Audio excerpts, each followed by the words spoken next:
Welcome to my channel Stories of Austria.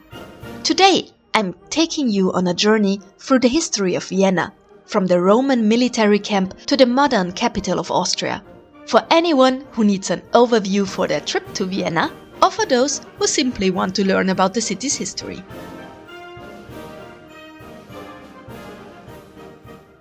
Chapter 1. Vindobona, the Roman Vienna. Before Vienna became the capital of Austria, the area along the Danube River had already been settled for thousands of years. People lived here as early as the Stone Age. In the 1st century AD, the Romans reached the area and built a strategically important legionary camp called Vindobona, which was part of the defensive line on the Danube, the limes. Around 6,000 soldiers were stationed there to secure the Roman Empire against Germanic tribes. One famous visitor to Vindobona was Emperor Marcus Aurelius, to whom a street in the city center is dedicated. In the 2nd century, he made a stop in the city to fight the Marcomanni, a tribe on the other side of the river. After the Romans left the Viennese area in the 5th century, all further mention of Vienna disappeared for 300 years. But it is assumed that early medieval people settled within the boundaries of the Roman camp. Today, you can still see finds from ancient Austria in Vienna. For example, in the Roman Museum on the Hoher Markt, where the original foundation walls of tribune houses have been excavated. But the most famous find from early times is in the Natural History Museum, the Venus of Willendorf. And in the museum opposite, the Fine Arts Museum, you can see a huge gemstone depicting Emperor Augustus, known as the Gemma Augustea. If you don't want to go into the museum, you can also see Roman remains in front of the Hofburg on Michaela Square, for example. The buildings here belonged to the Roman suburbs, the Canabe. The streets in the inner city of Vienna, called Graben- and Naglergasse, still partly follow the course of the old Roman defensive wall and the fortification ditch. So the Roman Vindobona lies hidden directly under the old town to this day, but it has never completely disappeared. Chapter 2. Medieval Vienna and the residence of the Babenbergs. In the 12th century, the Babenberg family made Vienna their residence. This marked the beginning of Vienna's rise in the Middle Ages. Particularly significant was the construction of St. Stephen's Cathedral, in which remains the city's landmark to this day. At that time, Vienna was a trading city between East and West. Merchants brought goods from Venice, Prague and Krakow, and the city walls grew to protect Vienna. Medieval Vienna can still be discovered in a few places.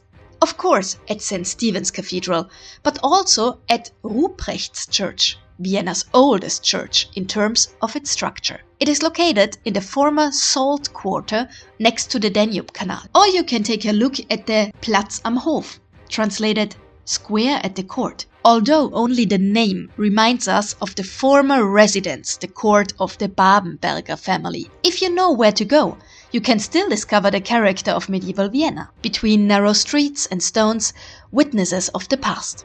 Chapter 3. The Habsburgs and the Imperial Vienna. After the Babenberger died out in the male line, the Habsburg dynasty took over the Austrian heartland in the 30th century.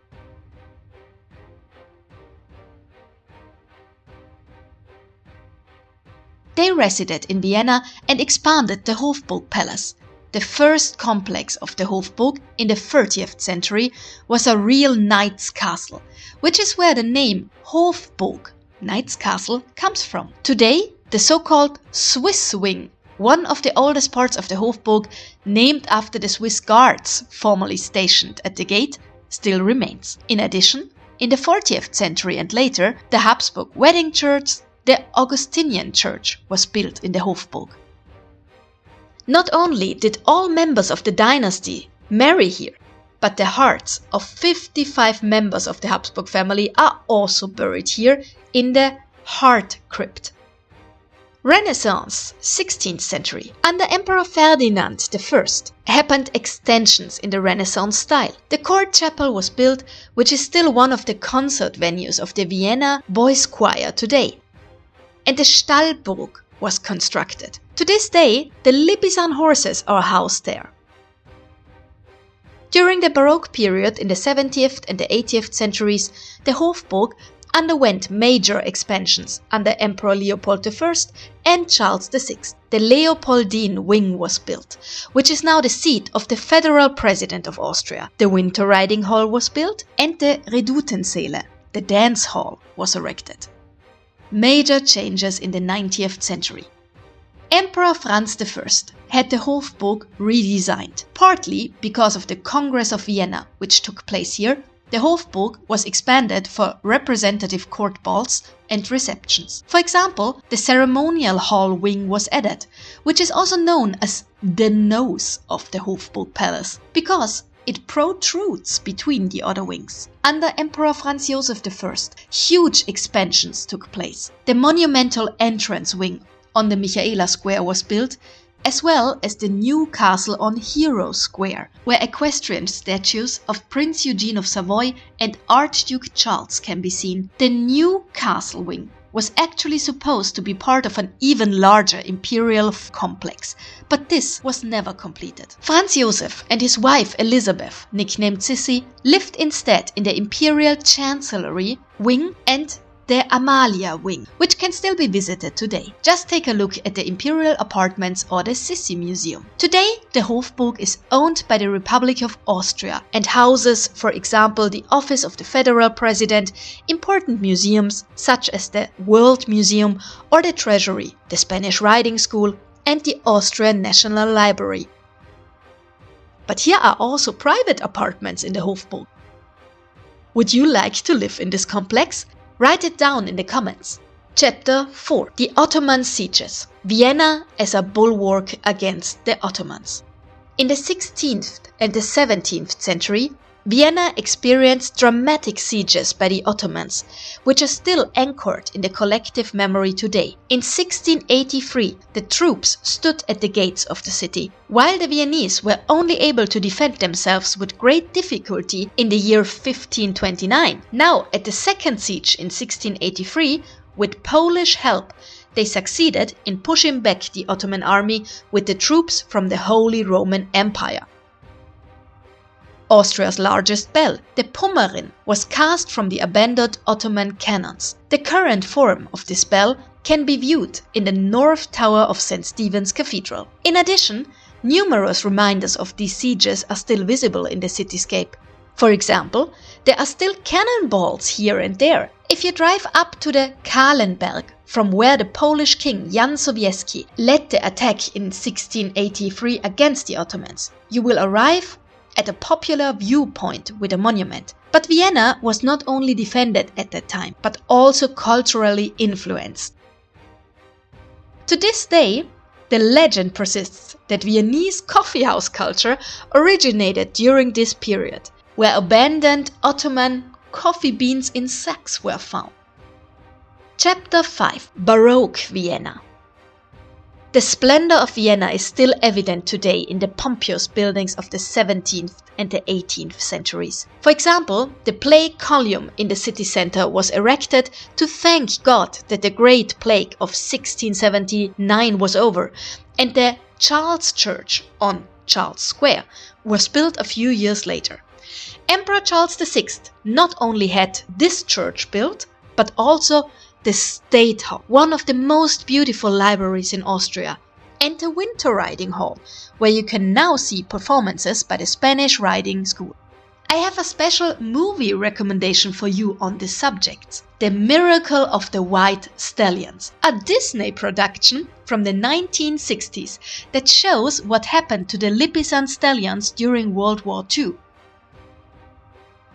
Outside the former city walls around Vienna's city center, the rich and noble ones built large summer palaces with magnificent gardens. These include, above all, Prince Eugene's Belvedere Palace, one of the most important military commanders of the Habsburg in the 17th century. We saw him also on Hero Square, in front of the Hofburg Palace as a riding statue. In the Belvedere Palace area, you can even visit two palaces that now house an art gallery. The most famous work here is The Kiss by Gustav Klimt.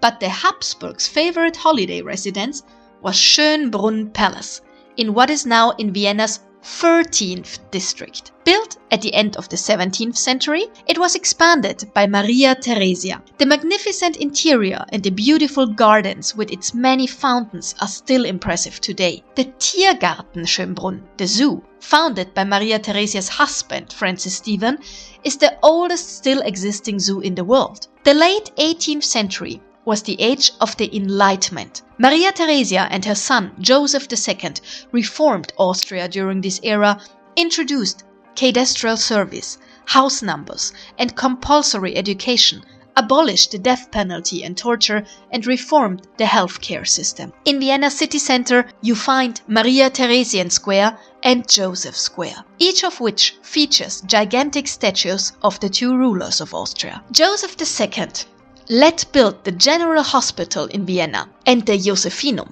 a training center for military doctors. All of these can still be visited today, although there is now a new General Hospital, and the old site is now home to the university campus. Emperor Joseph II previously made parks and hunting grounds reserved for the nobility accessible to the common people. For example, the famous Vienna Prater, where the amusement park developed, with Vienna's second landmark, the Ferris wheel. Incidentally, it is the oldest Ferris wheel still in existence in the world. But where are the many members of the House of Habsburg buried? The Capuchin crypt exists in Vienna since the 17th century. It is also worth a visit, as you can see both very simple and very pompous sarcophaguses of the Austrian royals there. From Maria Theresia to Sissi and the last Empress of Austria, Zita. One of the world's most famous musicians was not buried in a pompous manner. Wolfgang Amadeus Mozart came to Vienna at the end of the 18th century and spent the last 10 years of his life in the capital. His most famous works, such as The Magic Flute, The Marriage of Figaro, and The Little Night Music, were composed here. One of his apartments can still be visited in Vienna. He was buried on the St. Mark's Cemetery, but the exact location of his grave is unclear. Chapter 6. The 19th century. Vienna becomes a cosmopolitan city. The 19th century was a time of change. Napoleon Bonaparte conquered Vienna. The Emperor Francis, whose statue can be seen in the inner courtyard of the Hofburg castle, let them rebuild the outer castle gate to mark the final victory over Napoleon years later. The inscriptions on the gate mention the emperor's motto, "Justice is the foundation of rule." But there is written also the reason why the gate was built, in memory of the Battle of the Nations at Leipzig against Napoleon. After the era of the French Revolution and then later the Napoleonic era, the Congress of Vienna was held in Vienna to reorganize Europe and restore the old order. If you want to know more about the history of the Congress of Vienna, check out this video. The city was now modernized. Numerous quarters were built for the Congress guests, as well as ballrooms and festive halls. We have already heard about the nose at the Hofburg Palace, but Emperor Francis, who was a particular lover of flowers, also had green spaces laid out. The private Burggarten on one side of the Hofburg Palace, and the other side, the first park built for the public, the Volksgarten, People's Garden. Among other things, it is home to monuments to Sissi and poet Franz Grillparzer, the Theseus Temple and the Rose Garden, with over 3,000 rose bushes of more than 200 varieties. This Emperor Francis was the last emperor of the Holy Roman Empire. He dissolved the empire in 1806 and founded the Austrian Empire in 1804. The crowns of these two empires can still be admired today in the Vienna treasury. You can find out how this change of empires came about in this video about Emperor Francis. His successor, Emperor Ferdinand I, had to abdicate the throne in 1848. At that time, a revolution had broken out. The people demanded the right to have political participation and freedom of speech. Ferdinand passed the throne to his 18-year-old nephew, Franz Joseph. With Franz Joseph, Vienna changed completely. The old city walls were demolished, and after 50 years of construction, the magnificent Ring Boulevard was built on this site. This is where prestigious buildings such as the Opera House, the Court Theatre, the University, the Town Hall, the Parliament, the Fine Arts and Natural History museums with the large Habsburg collections were built. With the removal of the city walls, the suburbs and outskirts of Vienna could now also be integrated as districts to the city. To improve connections, the city railway was built, which still exists today in the form of tram and underground lines.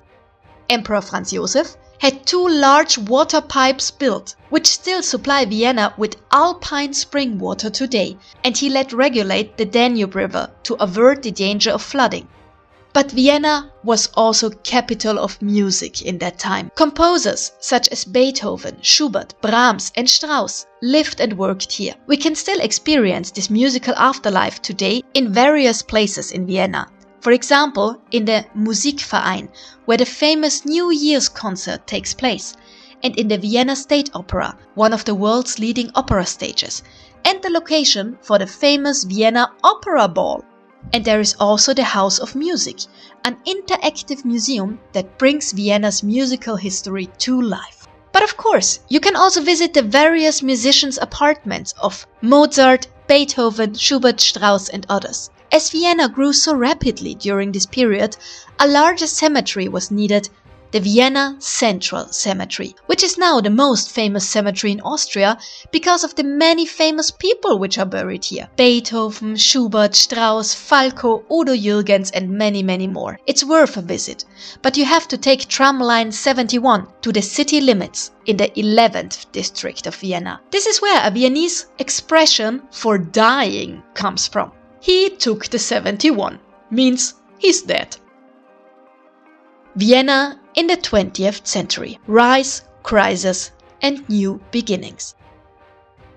After the assassination of the Austrian heir to the throne, Franz Ferdinand, World War I started in 1914. Traces of this can be seen in the cityscape, for example on the outer castle gate. There, on the Ring Street side, the inscription "Laurels for the soldiers, worthy of laurels, 1916" is emblazoned, and various laurel wreaths and branches can be seen, which originate from a fundraising campaign during the war. After World War I, in 1918, the Habsburg monarchy collapsed. The last emperor, Emperor Charles, had to leave Austria, and Vienna became the capital of a small republic. The interwar period was difficult. Political conflicts, economic and identity crises ultimately led to the annexation by Nazi Germany in 1938. During World War II, Vienna was bombed. Many central buildings such as the Opera House, St. Stephen's Cathedral and Schönbrunn Palace were damaged, but were rebuilt in the years that followed. After 1945, the city was under Allied occupation for 10 years. Austria and Vienna itself were divided into 4 occupation zones. The first district was an inter-Allied zone. During the occupation, movies such as The Third Man with the famous Tremolo melody by Anton Karas were produced. Incidentally, this melody was the first Austrian #1 hit in the US charts before Rock Me Amadeus. On May 15, in 1955, the time had come and the Austrian State Treaty was signed in the Marble Hall of the Belvedere Palace. The famous photo of Foreign Minister Leopold Figl presenting the signed state treaty to the crowd also dates from this day, and the words of his speech still echo today. Austria is free. The history of the young Republic of Austria can still be explored in many places in Vienna, for example in the Museum of War, where you can learn a lot about the wars in which Austria was involved, from the times of the 30 Years' War to the Second World War, or especially in the House of Austrian History, which is a modern museum dedicated to the recent past. Highly recommended is the Wien Museum, a museum dedicated to the history of Vienna, which offers free admission to its permanent exhibition, or, something a little more unusual, the Haus des Meeres, House of the Sea, an aquarium that was built into a flag tower. There were a total of 6 flag towers in Vienna, 3 pairs. each with a radar and a gun turret. But the House of the Sea is the only flag tower that still is open to the public today. And at the very top, there is a museum commemorating this period and a cafe with a beautiful view. In addition, one of the 4 UN headquarters is located in Vienna, the UNO city and the Vienna International Center. Since Austria became a neutral state with the State Treaty of 1955, numerous international organizations are located in Vienna. The United Nations Quarter can also be visited today. Vienna today, the most livable city in the world. Today, Vienna is a city of contrasts and connections. Imperial city and modern metropolis, museum and music city, cozy coffee houses and international hub. The first district is a protected monument. No building may be taller than St. Stephen's Cathedral, but in other districts it is possible. On the other side of the Danube River is the Vienna skyline, with the tallest building in Austria, the 252-meter-high Danube Tower, a viewing tower that was built in the 1960s on the occasion of the Vienna International Garden Exhibition. From up there, in the revolving restaurant, you have a breathtaking view over the city. And finally, we'll talk briefly about why Vienna is repeatedly cited as one of the most livable cities in the world. Today, Vienna has 2 million inhabitants, making it the largest city in Austria and the second largest in the German-speaking regions after Berlin. Vienna has been voted the most livable city in the world several times in the international rankings by Mercer and The Economist, as around 50% of the city area is green space. Parks, forests and the Danube Island make Vienna one of the greenest major cities in Europe. The drinking water comes directly from the Alps, fresh, cool and of the highest quality, straight from the tap. Vienna is considered a great city for work-life balance. Here, urban life meets recreation in the immediate vicinity, whether in the Prater or in the Vienna vineyards. It is also a city of events. Throughout the year, you can enjoy events, some of which are organized free of charge by the city in almost all of Vienna's districts. And last but not least, Vienna is a cultural metropolis with over 100 museums, opera houses, theaters, music, concert halls, unique pastry shops, and a coffeehouse culture that has been recognized by UNESCO as cultural heritage. By the way, just like the Viennese sausage stands. Vienna thus combines history, nature, and modern city life. This makes the city something very special, not only for tourists, but above all for the people who live here. This was my brief journey through the history of Vienna. If you enjoyed the video, please leave a like, subscribe to this channel and write in the comments which chapter of Vienna's history fascinates you the most or which places in Vienna you would recommend to others.